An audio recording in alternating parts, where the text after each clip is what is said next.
No, my Heidi, my fellow classmates, 1989 to 93, back again for another episode of Where Are They Now? Now, another wet drizzly Tuesday here in Wellington. Now, we're up to episode number 24, and it's great to catch up with this fella because I haven't seen him, even heard from him in, 28 years. So I'm really looking forward to hearing his story. Let's get straight into it. It's time to say kia ora and g'day to Shane Reilly.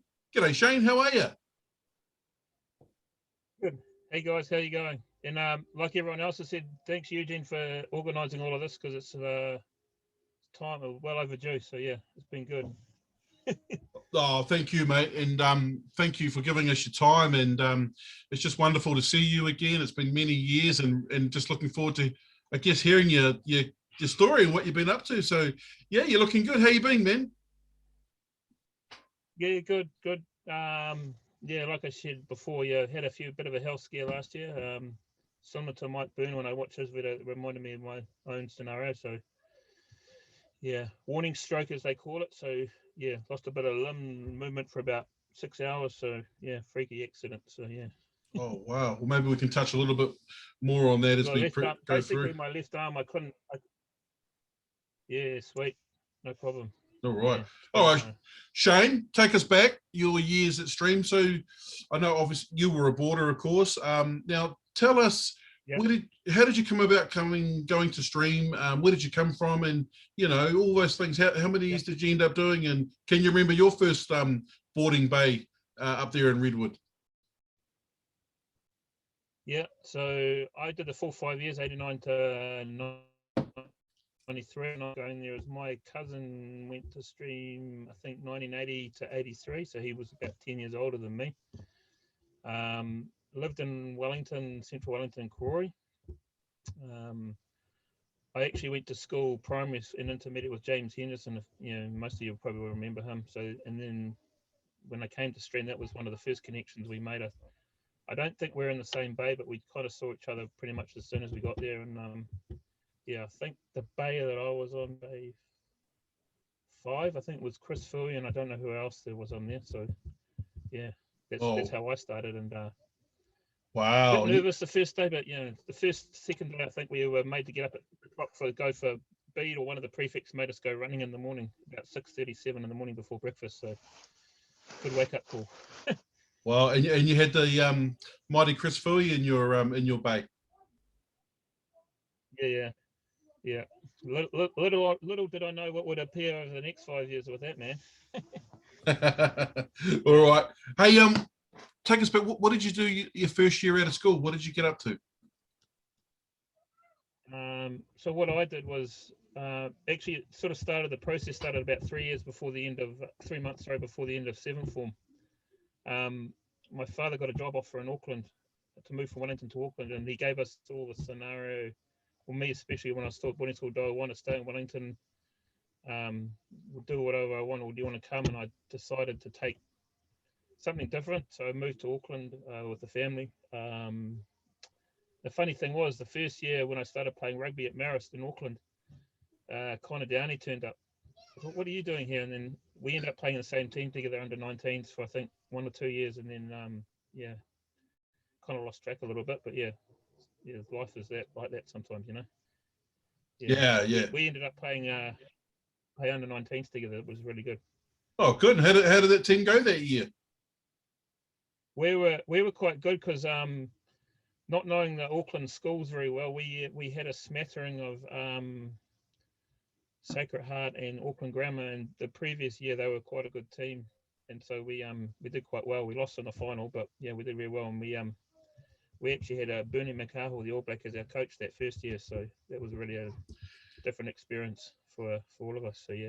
Oh wow, Bernie McCarthy, that's great. Well, Shane, I think we did. We played under 15 rugby together with Brother Bede, and I know you really enjoyed your rugby.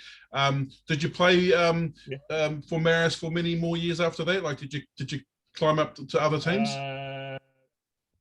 Yeah, I ended up playing another 6. I played there till I was about 23, and then through a colleague of mine, ended up moving across town to the Ponsonby Club for a social team.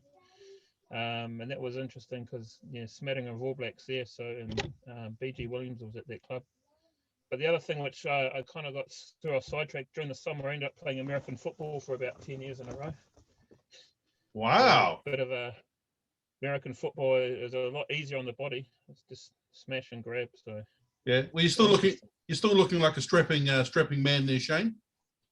yeah, I still got my six pack. So now, the boys want to know: are you still a walking sports almanac? I try to be. I saw some of the chat, and I'm just thinking I'm waiting for questions to be fired at me. So, well, to be fair, look, this one came through. I think's come through from Mookie, but you probably had a chance to look this one up because it's been on there all day. But let's throw it out there.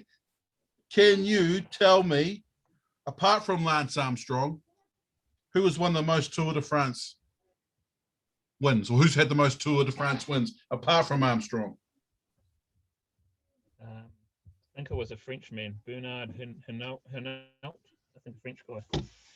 Jesus. You know what? You're probably right. I don't even know that, but I'll have a look later on. But I'm only guessing. Well, it could be $20 in it for bloody Mookie anyway. All right, let's carry on now. Look, work-wise, what do you do for a job? What's your occupation? And also, is this what you've been doing for a while? What other jobs have you had during all this time? So, yeah, I started off when I first moved to Auckland. I did nothing pretty much the first year. Then I worked at ANZ Bank for about 7-8 years. Got sick of that. Had another year and did a computer course. That would have been roughly 2002. And then I've been working in insurance in various roles for the last since 2003. So currently known as a broker, insurance broker. So great, very interesting field. And sorry, I was just going to say, I think you might look after Andy Logue.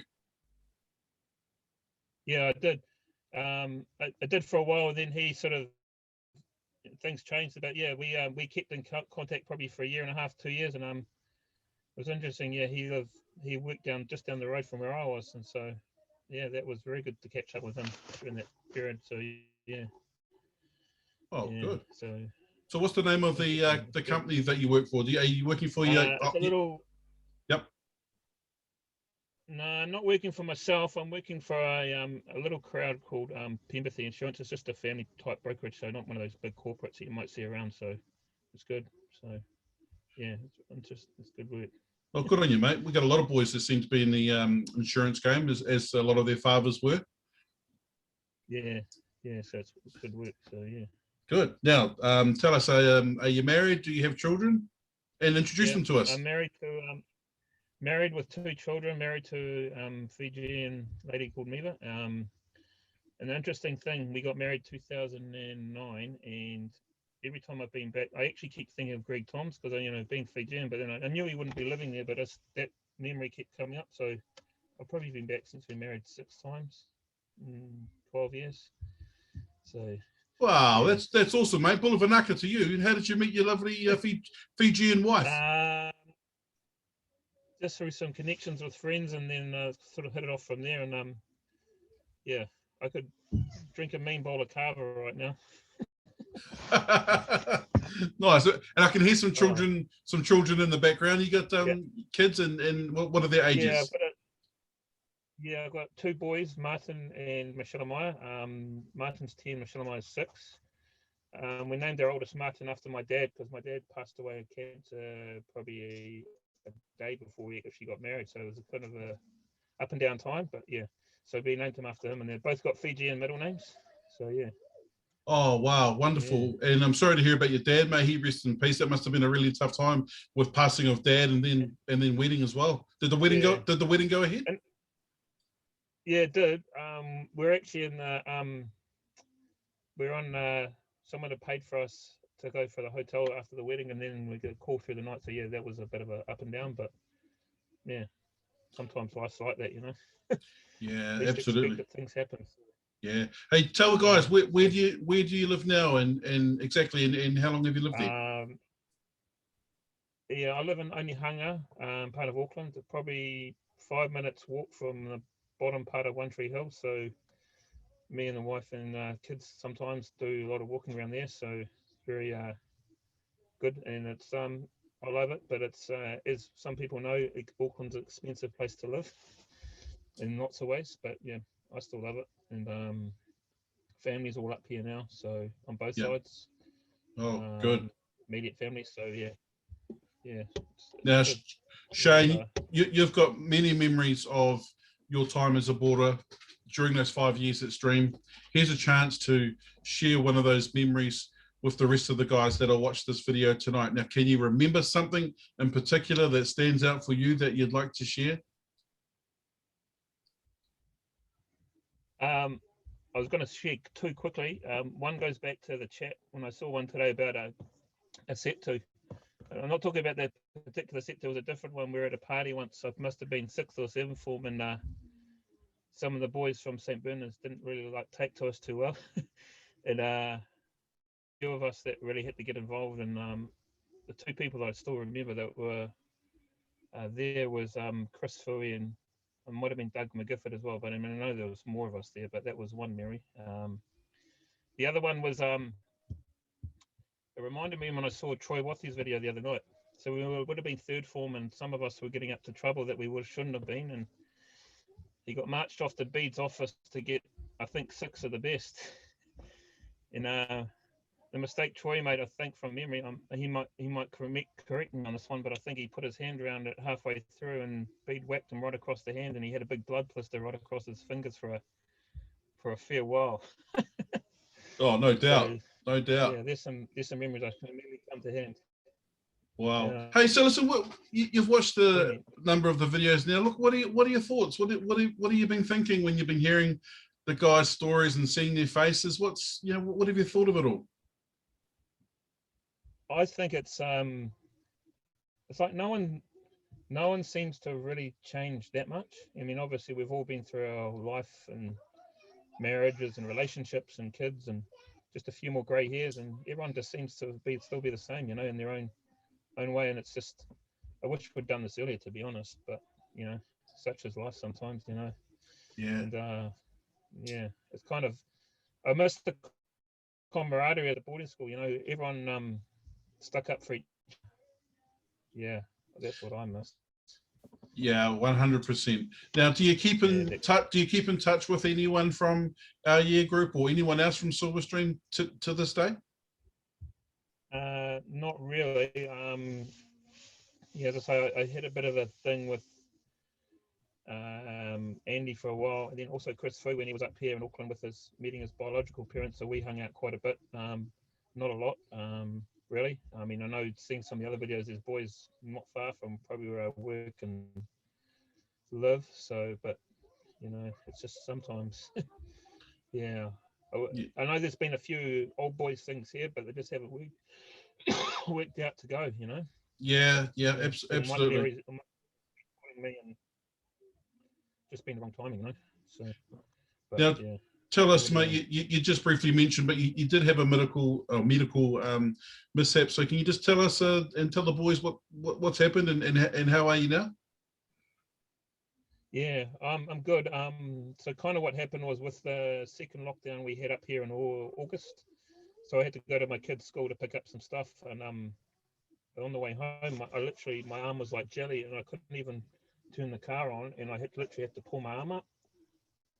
Nothing even like that happened, so I got taken to hospital, and yeah, it wasn't a full-on stroke, but when I got there, it was treated like one, and basically I have to take blood pressure medication pretty much for the rest of my life. Just keep active and eat right and do all the right things, So yeah, it's a bit of a scary thought, not having ability to do things without it. But it was 100%. Now, we got this dinner coming up. It's still got a month and a half to go. What are your chances of coming down to that, Shane? Pretty good. Yeah, because I'd love to catch up. And the interesting thing, hearing you live in Wainui, my brother-in-law lives in Wainui as well. So. Hey, there you go. Yeah, he lives down the far end. I don't know the street name, but it's where all the shops are at the other far end. So yeah. Oh, awesome. Oh, well, good to hear. Well, look, I know. I speak on behalf of the guys. They'd love to see you. They'd love to catch up with you, man, and just catch up on all these years that are gone. Yeah. All right. Well, listen, Shane, I'd I love to. just want to give you an opportunity. Do you want to say a few words to the guys that are watching this, in particular your boarding mates? Give them a message as we sign off. Yeah, well done. Yeah, for the 5 years, I really appreciated everyone. You know, camaraderie. You know, all of us had our down times and up times, and some of us probably, you know, we all had our down times, and that's what I really appreciate. I actually hated school, to be honest. I just love sports and the boarding side, and even the times outside of school when we used to go to parties in the later years. That was really awesome as well. So, yeah, I'd love to catch up with everyone. So, yeah. Oh, well done, Shane. I know everyone would love to catch up with you. All right. Well, listen, thanks for joining us, mate. I really appreciate your time, family time, of course, and in the evening. Go back and enjoy them. And I hope to see you at the end of July. Fellas, that's your classmate, Sweet. Shane Reilly. Thanks, Shane. No worries. Cool.